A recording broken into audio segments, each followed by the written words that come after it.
Welcome back, hunters, to another edition of Bloodborne. I am going to be your host, the Dark Side, and today we are in Central Pthumerian Labyrinth, Layer 2.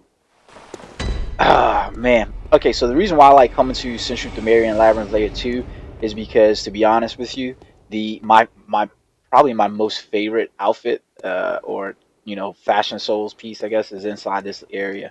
Um, like I like Eileen the Crow's, get up her guard, but we're gonna go left first this time, guys. Be careful because there's gonna be gels this time falling from the ceilings and stuff like that. So you want to kind of watch those areas. You do not have to go left, to be honest with you. You can see these scorpions right here. New enemy, right? I don't even think we faced these guys before in the game.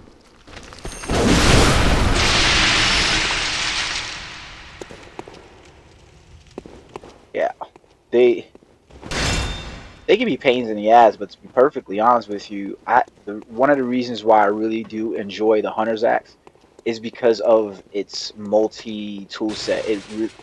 Really does remind me quite a bit of the halberd from Dark Souls 2, and its functionality use with its move set and strikes, especially when it's changed. Ooh, okay. Wait a minute. Wait a minute. I got this bad feeling that I'm going the wrong way right now, to be honest with you guys. Really bad feeling, but I could be wrong. Be careful because if I remember, there's some oil lanterns and stuff like that, and there's gonna be some dudes that spring up from behind you. So I would definitely check these areas before you just move past them. I can't remember if this is that. There you go. Okay, I see these little fuckers again. Damn. I'll run up on his ass and kill him.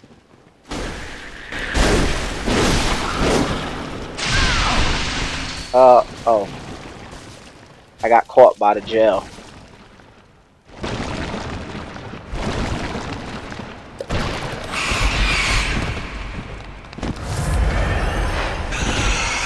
Like I said, and I was telling you guys, be careful with the gel, right? Be careful with the gel.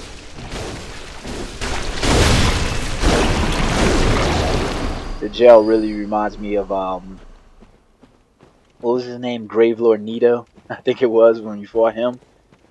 Oh man! So I'm currently doing a playthrough of Dark Souls 2: Scholar of First Sin. I did not play it.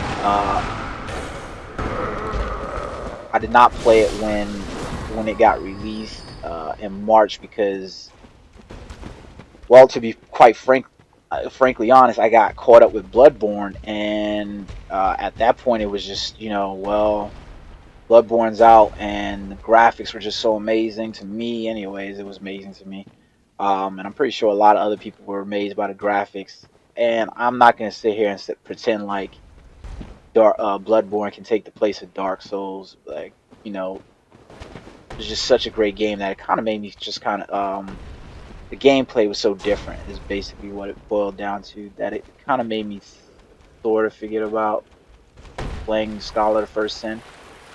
Um, but now I'm doing my playthrough Dark Souls 2, and I'm remembering the things about Dark Souls that I love so much when it came down to its gameplay compared to Bloodborne. And one of the things,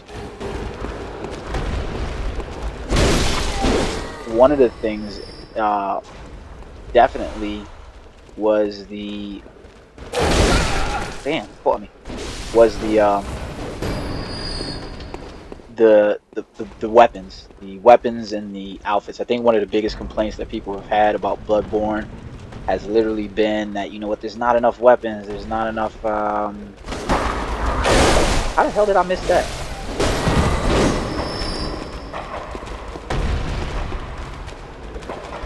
The biggest complaint being that there's not enough weapons, there's not enough outfits. We're kind of limited in that respect. I think there's something up with this freaking thing that I can't remember. The so be careful. Yeah, I knew you were coming along.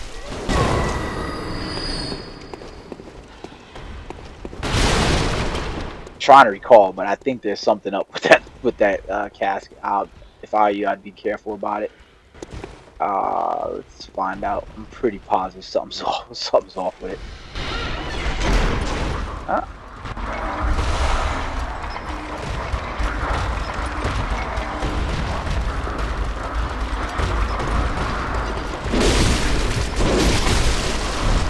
What the hell just hit me? Oh, this dude's throwing fucking knives in here.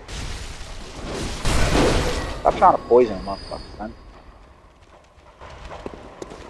Okay, got him.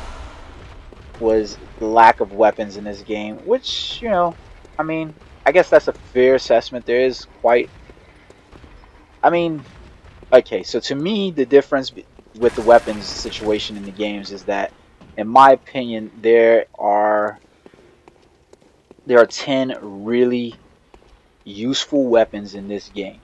Every single weapon has a build, could potentially have a build for it. You could do more with, or what the hell? Every weapon pretty much is going to be like, you could do something with that. It can work out. In my opinion, in Dark Souls, we had a bunch of weapons, but they weren't viable builds necessarily for all of them.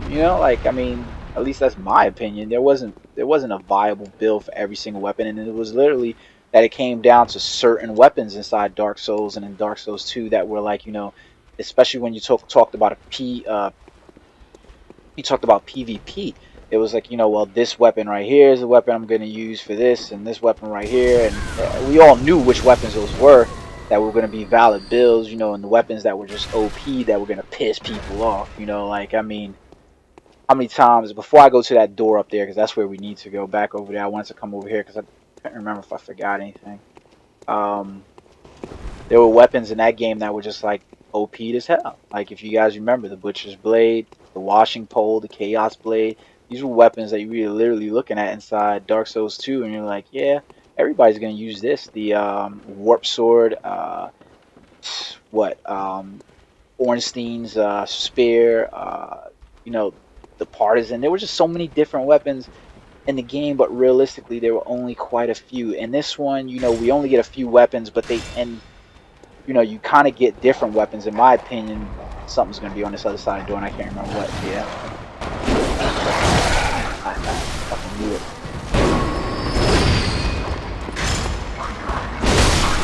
Back up. Be careful with that big bastard over there.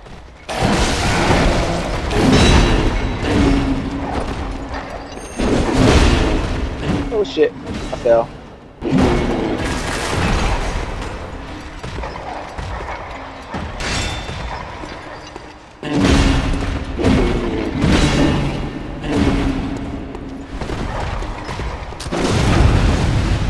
Whew. Bastard.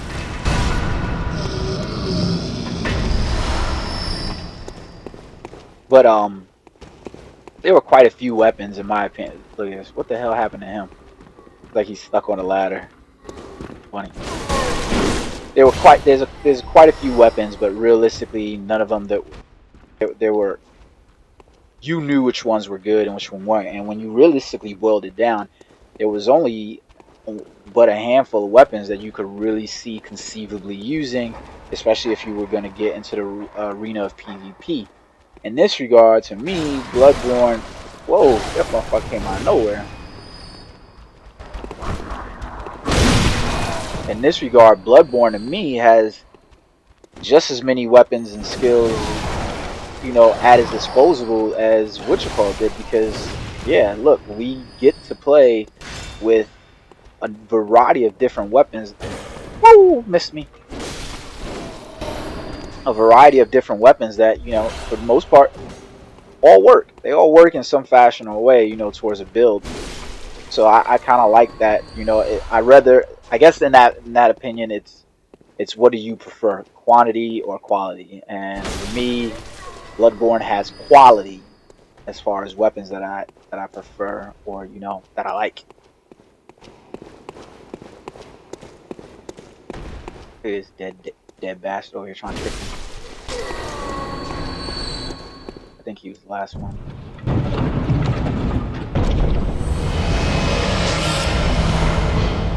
Got that Hinter Tomb Chalice. Yeah. Heading down. Gonna be on that level. On that level. Which way was I supposed to go now? Really needed that Hinter Tomb Chalice though.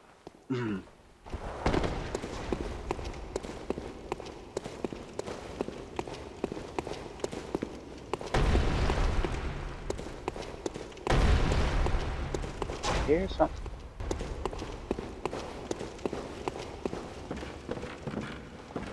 I hear something else.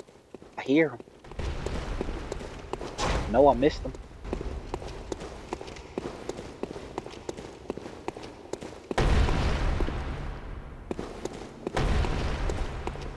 I know you hear him. So, yeah. Quality, quantity. Which ones do you prefer? Personally, I prefer that quality. Weird. I hear it, but I don't see it.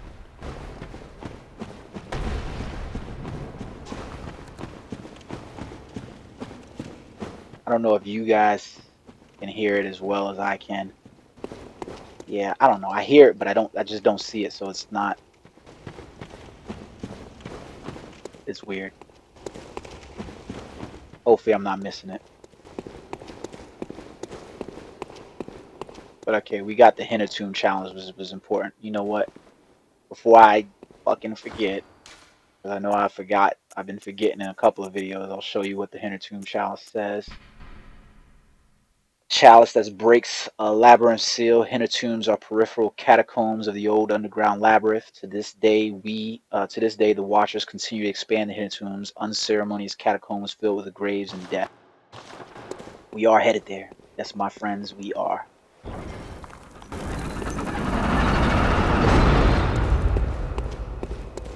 All right, just like this.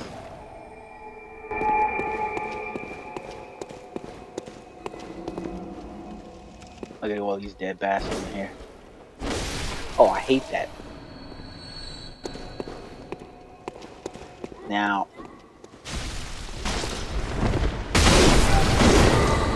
bastard. I really don't remember these bastards throwing darts. To be perfectly honest with you, I don't remember that at all. I don't remember that being part of the repertoire. Uh, yeah, we're gonna go straight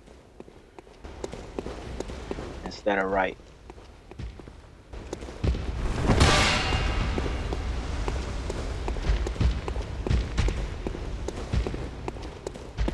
You hear these bastards up there? Can you hear them? All right, so those doors on the first floor. Sometimes in some of the dungeons there are doors on that first floor. I believe there's gonna be the what do you call it, guys up here? Nope. Damn it, bitch. Damn.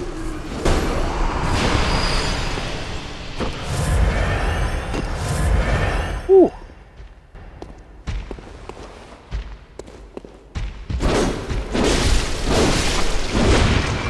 Damn. Give me those bloodstone shards, homie. Uh, let's go over here first.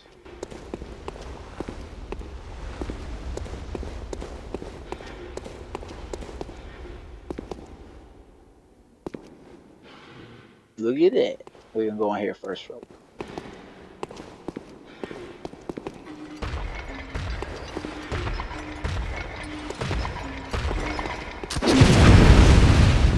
I didn't think so.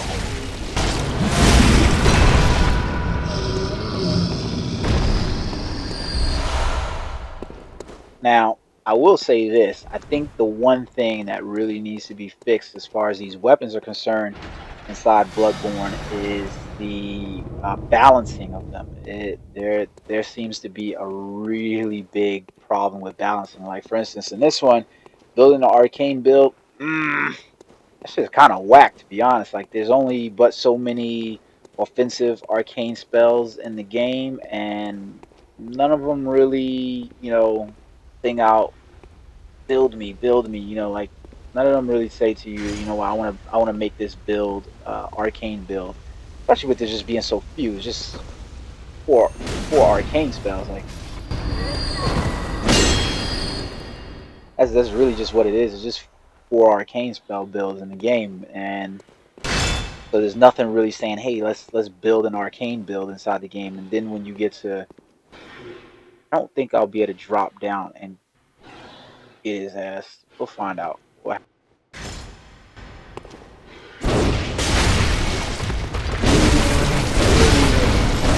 Huh? I did get him. There's nothing like I was saying. So there's nothing really there that's putting you on the fence to go like, I want to build an arcane build. And then Blood Tinge, is it's a pretty decent build, especially if you build it right, because you can really do some ridiculous amounts of damage. So you notice that door's open. But before we do that, we got some more exploding to do. There was one room that we didn't hit up just quite yet. Yeah. So the Blood Tinge, it yeah it there's a good build for that. Especially if you're doing a PvP build and you want to use, what was the katana weapon in this game called? I can't remember what the fuck that's called. But yeah, when you do that and then you look at it and you go, holy shit, you know what? That build's kind of ridiculous because this might. Oh no, I already pulled it. You can literally look at that build, and I'm trying to remember the Chikages. There we go. There you go, the Chikages. Um, when you look at the Chikages and you do a Blood Tinge build, based off of that, or even just some of the weapons, because holy shit, man, like you can do some of these builds, and the amount of damage that is pulled off from, like, one of those moves is just insane. It really is. It's just insane. I really hate those kidnappers.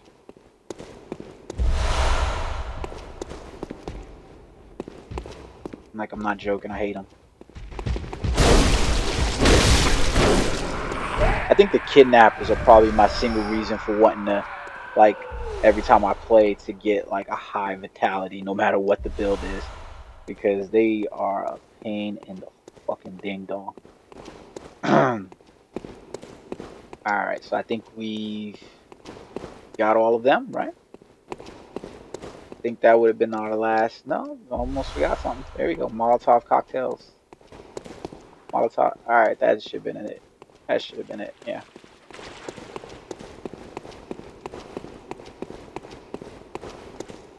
All right, so we went left, we went right.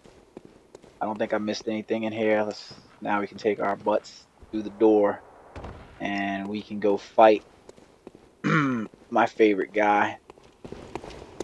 Well, not my favorite, but he once we beat him, we're able to get my favorite PC equipment, the Keeper of the Old Lord set.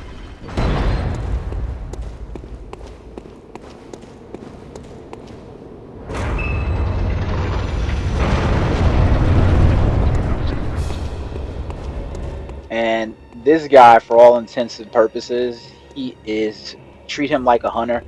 What you can do is you can get him kind of trapped in between these, and this is where the thrust weapons come into play. Because if you have a thrust weapon, man, you could like literally get him stuck in between these right there and just whip on his ass.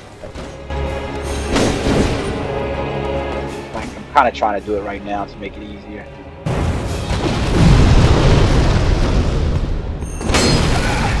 Oh, he got me. I think I'm gonna have to fair fight him.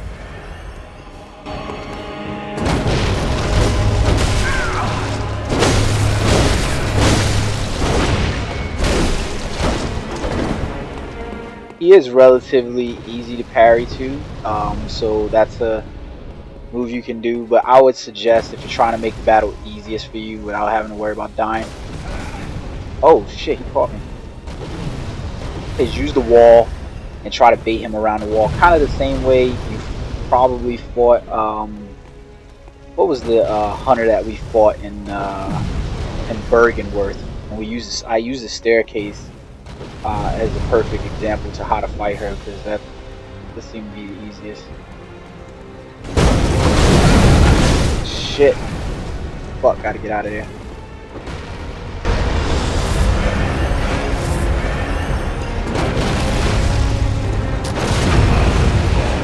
There we go, got his ass.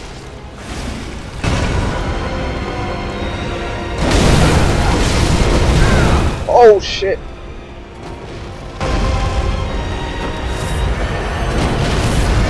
I ain't even trying to dot at him.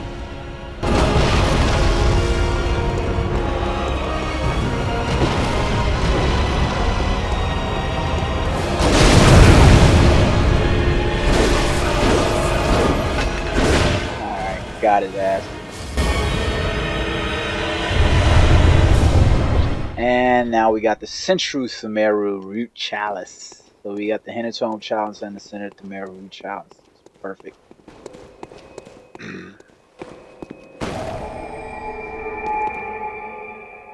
Now I am going to head back to the Hunter's Dream just so that way I can show you guys the. Oh wait a minute. There's not one down there yet. Okay, I'll head up. Oh, by the way, with the old Keeper Lord, if you want to, another really easy way to beat him is to buy as many poison knives as you can, the poison throwing knives, or any weapon that has like poison damage, like uh, the the Blades of Mercy are really good for that. So is the Burial Blade. They're great for that. So yeah, I wouldn't. You could use those if you want to, and that'll make the battle even easier. But if you come over here, there you go. His set is right there. The Bone Ash Mask, Bone Ash Armor, Bone Ash Gauntlets, and the Bone Ash Leggings. There you go. There goes the short ritual chalice. You probably need that in order to search out other ones if you want to, and then any of these items if you want and you need them. But I wanted to show you that stuff, so let's take a look at that real quick. Where is it? Where is it? Alright, here we go.